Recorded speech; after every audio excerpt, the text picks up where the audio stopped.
사람이 살아가는 동안 짓는 죄 중에 가장 무거운 죄는 무엇일까요? 사람을 해치는 일일까요? 지키지 못하는 죄일까요?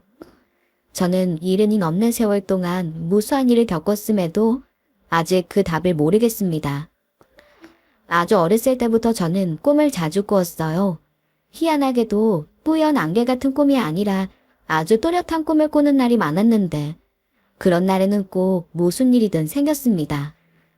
하루는 저희 집안의 선산에 무덤자리 2개가 파져있는 꿈을 꾸었어요. 그때 제 나이가 겨우 5살이나 되었을까 모르겠네요. 어머니, 어젯밤 꿈에 시커먼 아저씨가 자리를 2개 파더니 할머니랑 큰아버지 모시고 오라셨어. 제 이야기에 밥을 짓던 어머니는 주변을 살피며 조용히 말씀하셨습니다. 아무것도 아니니까 잊어버리고 어른들 앞에선 말 조심해야 돼. 알았지? 아무리 어린애가 꾼 꿈이라고 해도 찝찝한 마음이 들었던 어머니는 혹여나 제가 말실수를 하는 건 아닐까 몇 번이고 입단속을 시키셨습니다.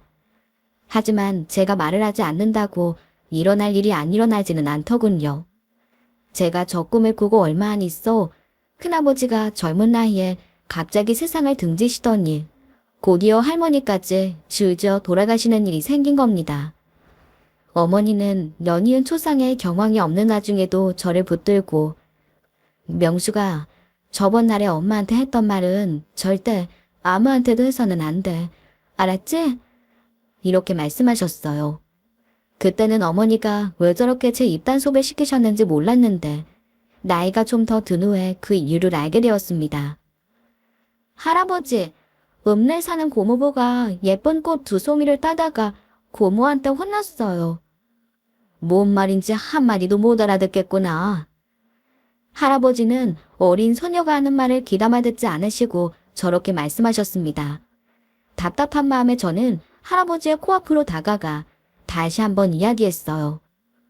그러니까 어젯밤 꿈에 고모부가 꽃 2송이를 고모 몰래 땄는데 얘께 아침부터 꿈 이야기는 하는 거 아니다. 할아버지는 제가 하는 말이 꿈이라는 걸 아시고 호통을 치셨습니다. 그런데 그때 대문이 열리며 읍내에 사는 고모가 진가방을 들고 들어오셨어요. 아버지, 나 최서방이랑 더는 못 살아요.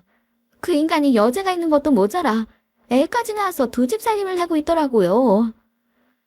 고모는 할아버지를 보자마자 울음을 터뜨리며 저렇게 말씀하셨어요. 이 일로 저는 할아버지에게 회초리까지 맞아가며 엄청 혼났습니다. 명숙이 이 기집애가 아침부터 쓸데없는 소리를 해대더니 결국엔 일이 터졌구나. 그 후로 저는 꿈을 꾸어도 다른 사람들에게 말하는 걸 꺼리게 되었습니다. 하지만 제 꿈이 안 좋은 것만 마치지는 않았어요. 꿈 덕에 좋은 일도 있었죠. 지금으로부터 20여 년 전 로또가 이제 막 생겼을 때예요. 하루는 제 꿈에 할머니가 나오셔서 새끼 돼지 5마리를 주시는 겁니다.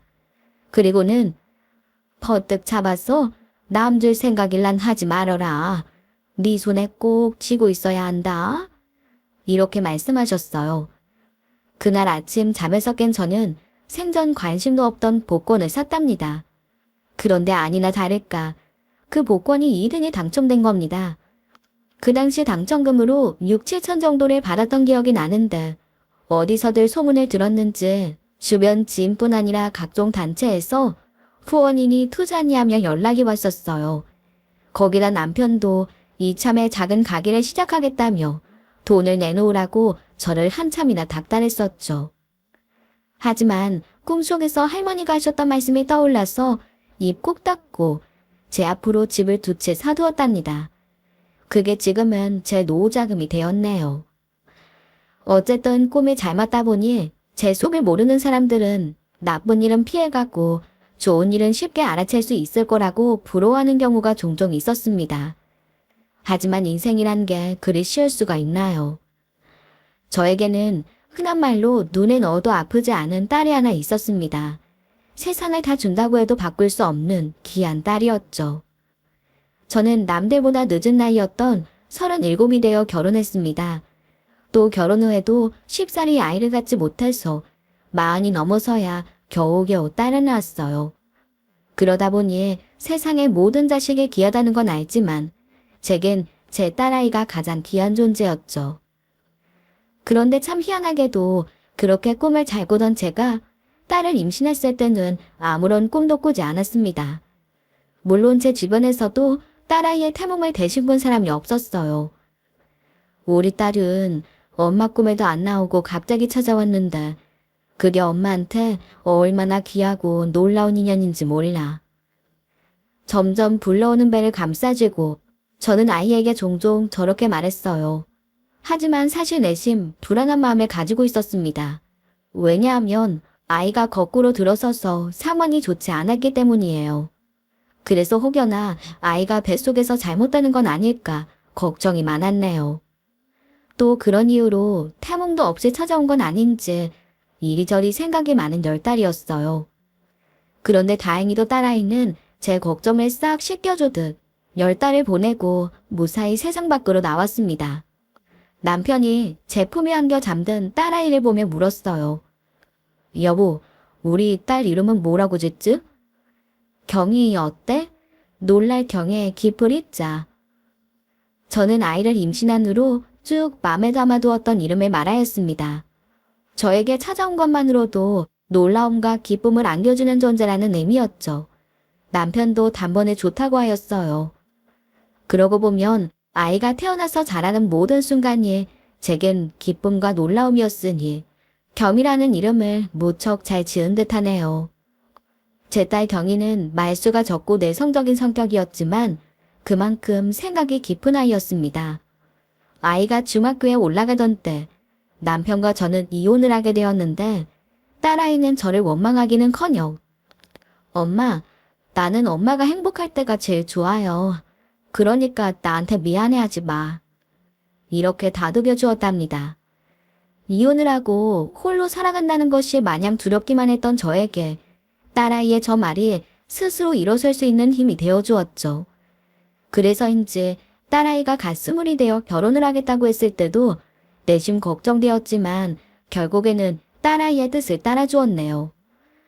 엄마, 나 남자친구 생겼어. 그래? 우리 딸이 벌써 연애할 나이가 됐어? 저는 마냥 애기 같은 딸아이가 연애를 한다니 서운한 한편으로 기특한 마음도 들었습니다. 엄마는 우리 딸이 수기가 없어서 엄마처럼 연애도 못하는 건 아닌가 걱정이었는데 이거 다행이네. 근데 엄마, 나 그 사람이랑 결혼하고 싶어. 뭐, 결혼?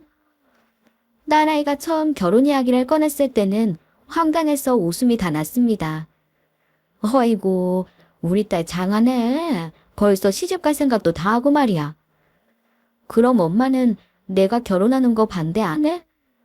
반대를 왜 하니? 사람만 좋다면 내일이라도 당장 해도 돼.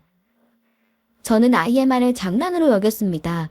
처음 하는 연애인이 어린 마음에 뭔들 안 하고 싶겠나 싶었죠. 그런데 딸아이는 장난으로 꺼낸 말이 아니었어요. 안녕하세요. 경이랑 만나고 있는 오지훈이라고 합니다. 다음날 딸아이는 한마디 사기도 없이 남자친구를 집으로 데려왔습니다. 반가워요. 우리 경이한테 얘기 많이 들었어요. 아유, 근데 어쩌나? 경이가 친구 데려온다는 말이 없어서 아무것도 준비한 게 없는데. 갑자기 찾아뵈어서 죄송합니다. 미리 말씀드렸어야 하는데 제가 미처 그 생각을 못했어요. 괜찮으시면 오늘 저녁은 제가 대접하겠습니다. 딸아이보다 5살 많다는 남자친구는 어린 나이에도 경우를 아는 친구 같았어요. 말이라도 저렇게 죄송하다 자신이 대접하겠다고 하니 어떻게 미울 수가 있나요? 저는 웃으면서 제가 밥을 사겠다고 했습니다. 그래도 이건 아니죠. 오늘은 내가 맛있는 거 사줄 테니 다음엔 미리 얘기하고 와요. 내가 요리 늦게 하거든. 그렇게 저는 딸과 딸의 남자친구를 데리고 나가 함께 저녁을 먹었습니다. 밥이 먹는 내내 저는 지훈군을 틈틈이 살펴보았어요. 경이야, 이것도 좀 먹어봐. 반찬 좀 더 달라고 할까? 지훈군은 어려운 자리일 텐데도 스스럼 없이 딸아이를 챙기더군요. 그 모습이 참 보기 좋았습니다. 그런데 둘은 어떻게 만난 거야? 같은 학교도 아니고 소개를 받은 것도 아니라면서. 저는 둘의 첫 만남을 물어보았습니다. 지훈 군은 군대를 제대하고 이제 막 일을 시작했고 딸아이는 대학교 1학년이었기에 어디서 어떻게 만났는지가 가장 중요했죠. 그러니까 그게 말이죠. 그냥 어쩌다 보니까 만난 거야. 그게 중요한 건 아니잖아, 엄마? 왜? 둘이서 비밀로 하기로 했어? 딸아이와 지훈 군, 둘 다 제 말에 죄라도 지은 것처럼 바로 대답하지 못하고 말을 돌리더군요. 저는 순간 이상한 인터넷 모임에서 만난 건 아닌지 걱정이 되었습니다. 하지만 내색하지 않고 웃으면서 일단 넘어갔어요. 그리고 저녁 식사가 끝나고 집으로 돌아가 딸에게 다시 한번 물었네요. 경희야, 이리 와봐. 왜요? 딸아이는 평소와 다름없는 천진한 얼굴로 제 옆에 와서 앉았습니다. 엄마가 너랑 지훈 군이 어디서 만났는지 물으면 안 되는 거야? 그런 건 아니고. 근데 엄마가 느끼기엔 왜 둘 다 입으로 말을 안 하려는 것처럼 느껴질까? 그게 게임 하다가 만났거든. 게임? 무슨 게임? 그냥 내가 맨날 하던 거 있잖아. 제 걱정과는 달리 둘은 인터넷에서 할 수 있는 건전한 게임을 통해 만났다고 하였습니다. 그게 뭐 어때서 얘기를 안 하니? 나는 상관없는데 오빠가 어른들은 게임으로 만났다고 하면 안 좋게 생각한다고 말하지 않는 게 좋다고 했어. 경우에 따라서는 게임이라면 무조건 색안경을 끼고 보는 사람들이 있으니 숨기려고 하는 게 이해는 되더군요. 그 후 지훈 군은 자주 집으로 놀러와서 시간을 보내곤 했어요. 사실 딸 가진 부모로서 아이의 연애가 한편으론 걱정도 되었는데 집에서 조잘조잘 노는 모습은 둘의 만남을 더욱 긍정적으로 생각하는 계기가 되었습니다. 그런데 그렇게 2달여가 지나고 딸아이가 다시 한번 결혼 얘기를 꺼내는 게 아니겠어요. 엄마, 근데 지훈 오빠 어떤 것 같아? 착하고 우리 경이 많이 아껴주고 또 성실한 것 같고 여러모로 괜찮은 친구 같아. 그래? 그럼 나 지훈 오빠랑 결혼할까? 딸아이의 말에 저는 이번에도 농담으로 대꾸하였습니다. 우리 딸 또 시작이에요? 그래, 누가 낚아채기 전에 얼른 붙잡아서 결혼해.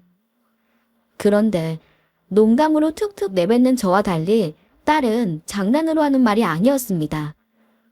엄마, 나 장난으로 이런 말 하는 거 아니고 진짜 결혼하고 싶어. 그제야 저는 딸아이가 진지하게 결혼을 생각한다는 걸 알았어요. 사실 오빠가 부모님이 안 계시거든. 형제도 없고. 그래서 오빠는 빨리 결혼하는 게 꿈이래. 우리 집에 자꾸 놀러 오는 이유도 엄마를 보면 친엄마 같아서 좋아서 그러는 거야. 그리고 엄마가 걱정 안 하도록 우리 둘 결혼하면 어떻게 살지 이미 계획도 다 세웠어. 결혼식도 안 할 거고 신혼여행도 나중에 돈 벌어서 갈 거야. 그리고 예물이나 혼수 이런 건 전부 생략하고 그 돈으로 집 보증금에 보태려고. 그러면서 딸은 작은 원룸을 얻어 살면서 돈을 모으고 어떻게 아이들을 낳아서 기를지에 대해서도 줄줄이 설명을 이어갔습니다. 그러니까 어린애들이 장난삼아 결혼 얘기하는 거라고 생각하지 말고 엄마도 진지하게 생각해줘요. 사실 저는 너무 이른 결혼이라 반대하고 싶은 마음이 굴뚝 같았습니다. 하지만 혼자 외롭게 자라 빨리 가족을 이루고 싶어 한다는 지훈 군의 사정을 듣자마자 마음이 흔들렸어요. 딸은 제 마음을 읽었는지 더는 보채지 않고 제가 다시 얘기를 꺼낼 때까지 차분히 기다리더군요.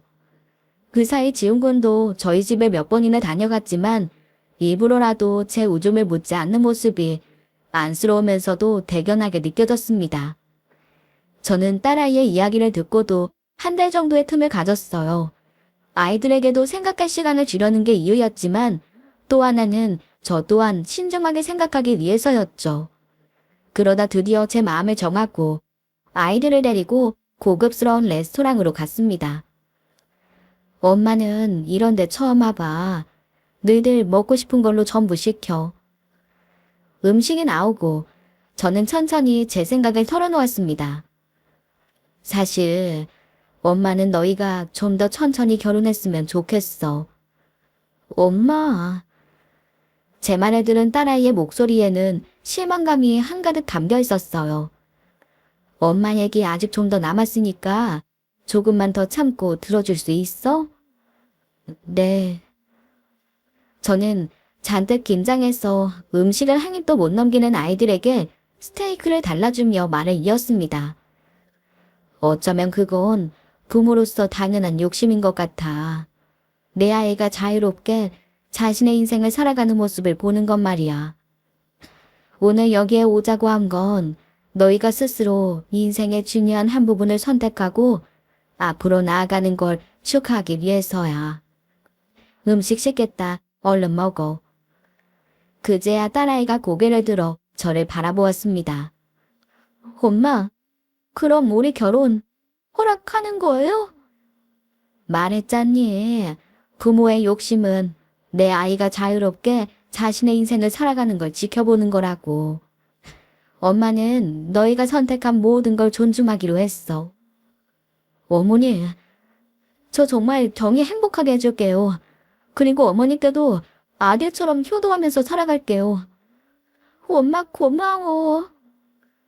두 아이는 제 말에 눈물을 흘리며 행복했습니다. 저 또한 아이들이 행복한 모습을 보고 있으니 그동안의 걱정이 한 번에 싹 씻기는 듯 했어요. 그런데 그날 밤 저는 또다시 묘한 꿈을 꾸었답니다. 부연 안개 속에 있던 딸아이가 어디론가로 뚜벅뚜벅 걸어가는데 그 모습이 무슨 이유에선지 너무 슬펐어. 한참을 엉엉 울다 잠에서 깨어났어요. 엄마, 무슨 꿈을 꿨길래 밤새도록 그렇게 서럽게 울어요? 나 시집 가는 것 때문에 슬픈 꿈 꾼 거야? 딸아이도 잠결에 제가 우는 소리를 들었는지 걱정스럽게 물었습니다. 네가 시집 가는 게 뭐가 슬픈 일이라고 꿈에서까지 울겠니? 무슨 꿈인지 기억도 안 난다만 보나마나 쓸데없는 꿈이었겠지. 저는 아이의 걱정을 덜어주려고 일부러 더 밝게 대꾸했습니다. 하지만 꿈 때문에 그날 하루 종일 심란한 건 어쩔 수 없었어요. 결국 종일 혼자서 소가리를 하던 저는 친구에게 푸념하듯 꿈 이야기를 털어놓았습니다. 평소 같으면 좋은 꿈이면 좋은 꿈, 나쁜 꿈이면 나쁜 꿈이라고 확실히 구분이나 될지. 아유, 당최 좋은 건지 나쁜 건지 알 수가 없으니 더 답답해. 얘, 말도 마. 나는 우리 딸 시집 갈 때 꿈이 어찌나 심란하던지. 하마터면 결혼 없자고 할 뻔했어. 근데 내 주변에 자식들 결혼시키면서 좋은 꿈 꿨다는 사람은 하나도 없더라. 전부 다 울고 소리 지르고 아주 꿈에서 난리들이 난대. 누구는 상견례 앞두고 사돈이랑 그렇게 싸우는 꿈을 꿔서 뭔 일이 나겠구나 조바심 치고 나갔더니 글쎄 어릴 때 단짝 친구가 사돈이라지 뭐니. 지금은 둘이 합이 척척 맞아서 꿈이면 꿈놀이 가고 가을이면 단풍놀이 가고 아주 잘 지낸다 그러더라. 그러니까 너도 괜한 걱정하지 말고 잘 살려고 그러나 보다 생각해. 친구의 말에 그나마 걱정을 한시름 놓을 수 있었습니다. 그렇게 딸아이는 제 걱정과 기대를 안고 결혼하였습니다. 처음에는 아이들이 세운 계획처럼 결혼식은 올리지 않았어요. 하지만 저는 신혼여행만큼은 꼭 보내주고 싶었습니다. 엄마가 신혼여행 경비 전부 대줄 테니까 가고 싶은 데 있으면 말해봐. 엄마도 너희가 결혼하는데 기억에 남는 선물을 주고 싶거든. 저는 아이들에게 결혼 선물로 신혼여행을 보내주겠다고 했습니다. 하지만 아이들은 그마저도 거절하더군요. 어머니, 말씀은 감사하지만 제가 더 열심히 일해서 우리 경이 더 좋은 데 데려가고 싶어요. 사실 저는 여행을 한 번도 못 가봤거든요. 그래서 신혼여행에는 더욱 의미를 주고 싶어요. 사위는 늦더라도 자신이 번 돈으로 딸아이를 좋은 곳으로 데려가고 싶다고 했습니다. 그렇게까지 말을 하는데 어느 부모가 지 고집만 피우겠습니까? 당연히 저도 알겠다고 했죠. 우리 사위가 나이는 어려도 생각은 나보다 어른이네. 그럼 나중에 자네가 번 돈으로 우리 경이랑 좋은 곳에서 신혼여행 즐기는 걸로 해. 대신 나도 부탁이 하나 있어. 뭔데요, 엄마? 엄마는 너희가 발을 딛고 설 수 있는 단단한 땅이 돼주고 싶어. 어른으로서 아직 어린 너희에게 뭐든 열심히 하면 잘 살 수 있다는 말을 해주고 싶지만 세상이라는 건 그렇지가 않더라. 시작점이 어딘지에 따라서 앞으로 살아갈 삶이 완전히 바뀌기 마련이란다. 그렇게 오늘 땐 저는 아이들에게 작은 집이라도 자가로 마련해주겠다고 하였습니다. 하지만 딸아이는 자신의 뜻을 굽히지 않았어요. 엄마, 내가 말했잖아요. 우리 힘으로 어떻게든 살아가겠다고. 경이야, 너는 한 번도 고생하며 산 적이 없으니까 그렇게 쉽게 말할 수 있는 거야. 우소방 생각은 어때? 내 말이 틀린 것 같아? 저는 사위의 생각을 물었습니다. 부모 없이 혼자 고생하고 살아온 사위는 제가 하는 말을 이해할 거라 생각해서였죠. 어머니, 명목 없지만 감사히 받겠습니다. 대신 그 돈은 빌리는 걸로 하고 싶어요. 매달 적은 금액이지만 이자도 드릴게요. 한참의 망설임 끝에 사위가 이렇게 말하더군요. 딸아이도 그제야 알겠다고 하였습니다. 저는 아이들이 원하는 곳에 20평대 아파트를 장만해 주었어요. 제가 사는 곳에서도 그리 멀지 않은 곳이라 딸아이가 없이 적적할 뻔했던 마음을 달랠 수 있었네요. 딸과 사위는 결혼 후 한동안은 제가 사는 집으로 아예 출퇴근하다시피 했어요. 그러다 점점 저를 찾아오는 게 뜸해지더군요. 아무래도 사는 게 바쁘다 보니 어쩔 수 없는 거죠. 딸, 요새 밥은 잘 챙겨 먹는 거야? 엄마가 반찬 좀 해다 줄까? 저는 생전 집안일이라곤 해본 적이 없는 딸아이가 끼니는 제대로 챙기는지 걱정되어 전화했습니다. 괜찮아요, 엄마. 오빠가 요리 좋아해서 잘 챙겨 먹고 있어.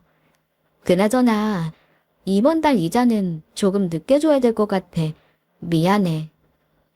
경이야, 엄마는 처음부터 이자 받을 생각 없었어. 그러니까 걱정 말고 혹시나 돈 필요하면 망설이지 말고 엄마한테 말해. 알았지? 사실 애초에 사위가 마음 편하게 지내길 바라면서 이자를 받겠다고 했던 것뿐이지. 아이들이 돈을 준다고 해도 고스란히 모아서 다시 돌려줄 생각이었답니다. 딸아이는 제 말에 고맙다며 전화를 끊었어요. 그 후 아이들의 발걸음은 더욱 뜸해지기 시작했네요. 제 욕심으로는 지적에 살고 있으니 오며 가며 잠시라도 얼굴에 비쳤으면 했지만 그건 말 그대로 제 욕심일 뿐이죠. 저들끼리 잘 살면 그걸로 충분하다고 제 마음을 달랬습니다. 그렇게 딸아이가 결혼을 하고 2년이 지난 어느 날이었어요. 하루는 딸과 사위가 연락도 없이 저를 찾아왔습니다. 어머니, 그동안 저희가 자주 찾아뵙지 못해서 죄송합니다. 오빠가 일이 많이 바빴어. 나도 공부하느라 정신이 없었고. 오랜만에 본 딸아이는 통통하던 볼살이 쪽 빠져 어느새 아가씨 티가 물씬 나더군요. 너희가 고생이 많아서 엄마는 그게 걱정이다. 별일은 없는 거지? 어머니, 사실 저희 이번 결혼 2주년에 신혼여행을 가려고 해요. 사위는 처음 결혼할 때 이야기했듯 자신이 모은 돈으로 드디어 신혼여행을 가게 되었다고 자랑스럽게 말하더군요. 아유, 정말 장하다. 우리 사위 대단해. 어머니도 같이 모시고 가면 좋을 텐데 다음엔 꼭 모시고 갈게요. 어이구, 말만으로도 충분해. 내가 아무리 늙었어도 그 정도 눈치는 있어. 두 아이는 뒤늦은 신혼여행을 준비하느라 들떠있더군요. 그런데 아이들이 여행을 가기 전날 밤 저는 또다시 꿈을 꾸었습니다. 딸아이가 하얀 소복 차림으로 울고 있는데 제가 아이에게 다가가려 하는 순간 꿈에서 깨고 말았어요. 사실 아이가 결혼하고도 때마다 영문모를 꿈을 꾸었지만 그게 예전과는 달리 좋은 의미인지 나쁜 의미인지 알 수가 없는 꿈들이었어요. 그런데 이번에는 좋지 않은 일이 생길 거라는 게 확실히 느껴지더군요. 잠에서 깬 저는 딸아이에게 바로 전화를 걸었습니다. 그리고 저는 다짜고짜 이렇게 말했어요. 경희야, 너희 여행 며칠만 미루는 게 어떻겠니? 어? 그게 무슨 말이에요? 엄마가 기분이 영 찝찝해서 그래. 꼭 무슨 일이 생길 것만 같아. 에이, 우리 엄마 나이 드니까 쓸데없는 걱정이 늘었네. 걱정 말아요.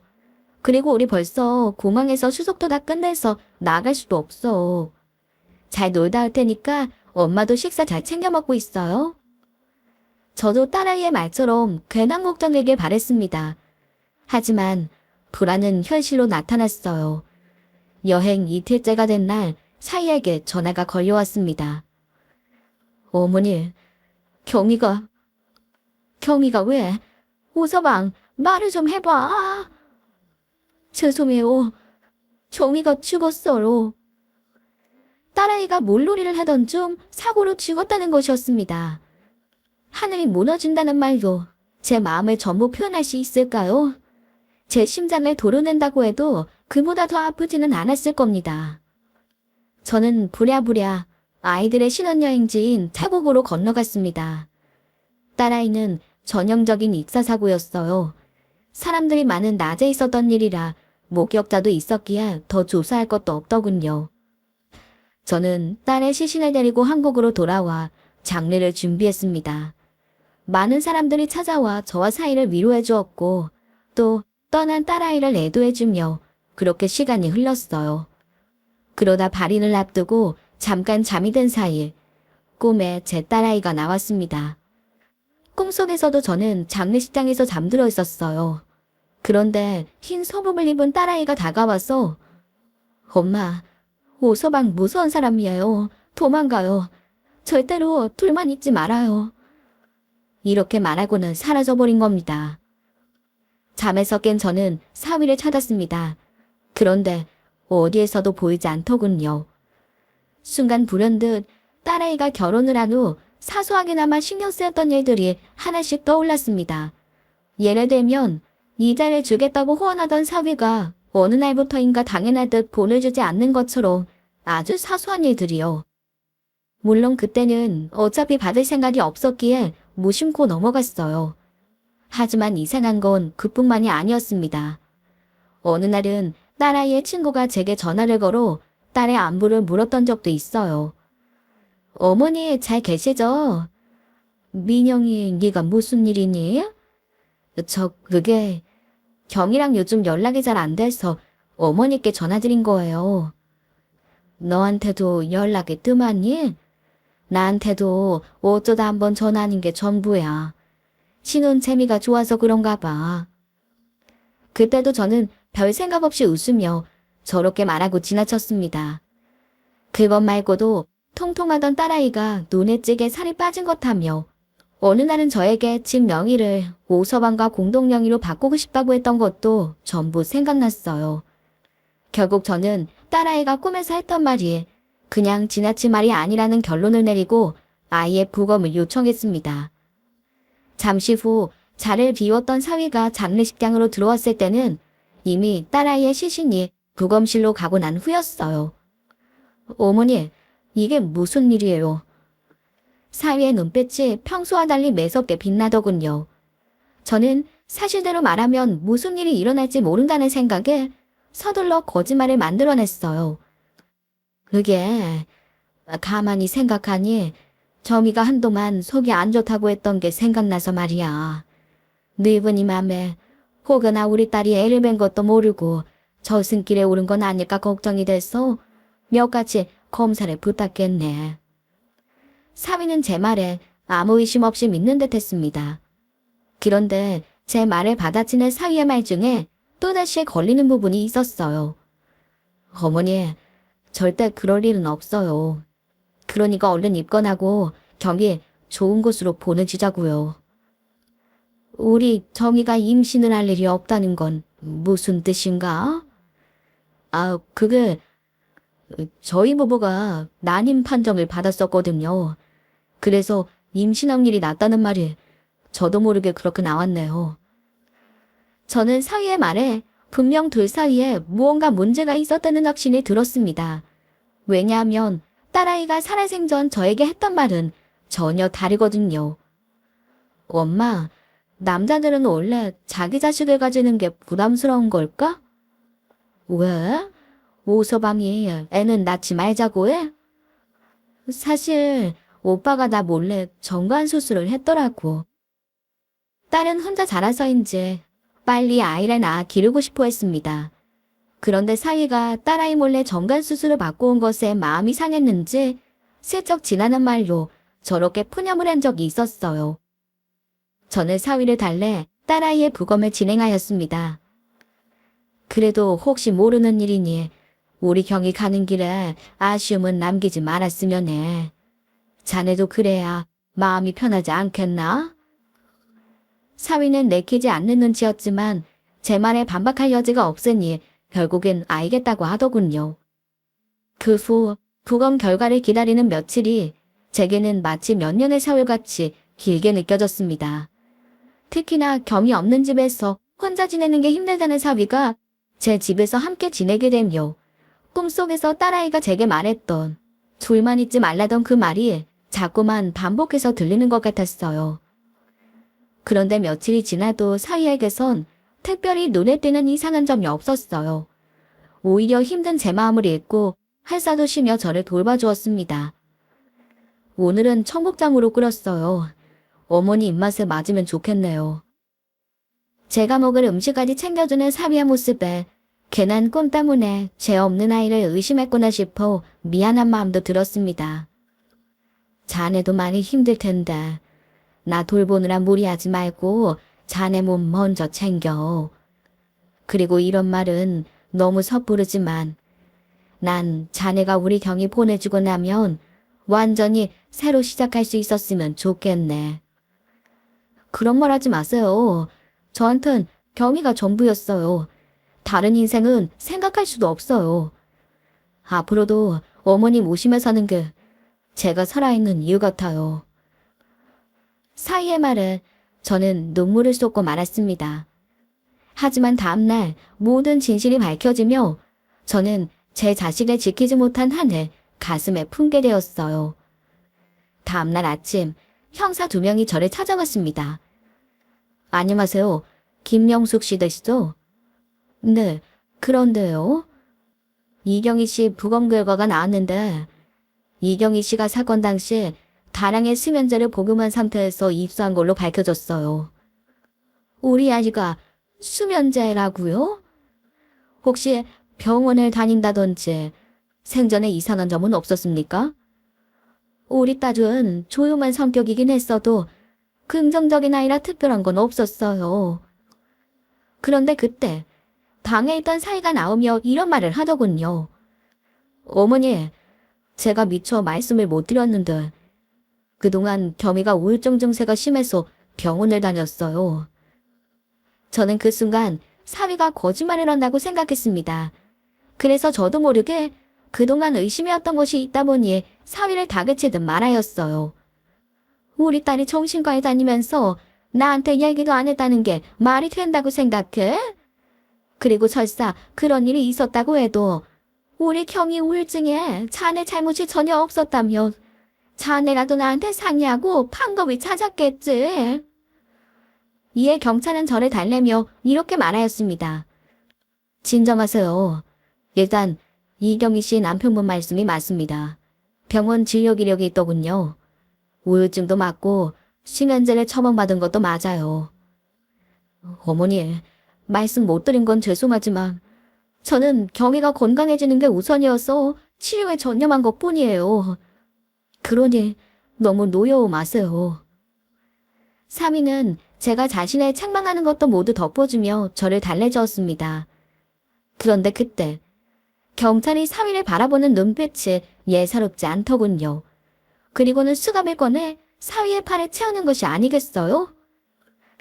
물론 그렇다고 해서 약물 복용으로 인한 단순한 사고사는 아닙니다. 오지은 씨, 당신을 이경희 씨 사망 사건 용의자로 체포하겠습니다. 경찰서로 함께 가주시죠. 사위는 새파랗게 질린 얼굴로 고개를 내저으며 저를 바라보았습니다. 어머니, 무슨 오해가 있는 것 같아요. 그러니까 걱정 마시고 조금만 기다리시면 저 다시 돌아올게요. 아셨죠? 분명히 오해예요. 그렇게 사위가 경찰서로 끌려간 후 저는 모든 진실을 알게 되었습니다. 우선 경찰은 제가 부검을 의뢰한 시점에 또 다른 곳에서 수사 의뢰를 받았다고 해요. 그건 바로 딸아이의 사망보험이 가입되어 있는 보험회사에서였죠.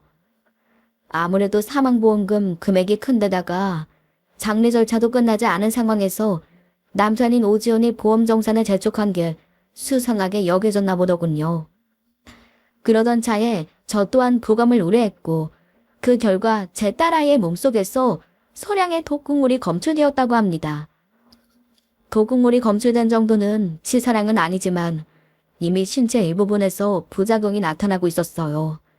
장기간 소량으로 복용했기에 겉으로 나타나지 않았던 걸로 판단하고 있습니다. 그 후 사위는 끝까지 자신은 잘못이 없다고 억울함을 호소했어요. 하지만 사위의 핸드폰과 컴퓨터를 포렌식한 결과 딸의 사망과 관련된 검색이 엄청나게 나왔습니다. 또 그뿐만이 아니었어요. 인터넷에 익명으로 올린 글에는 장모의 재산을 사위가 받는 방법, 늙은 여자에게 해로운 음식 등 저에게 해를 끼치려는 내용까지 전부 밝혀졌죠.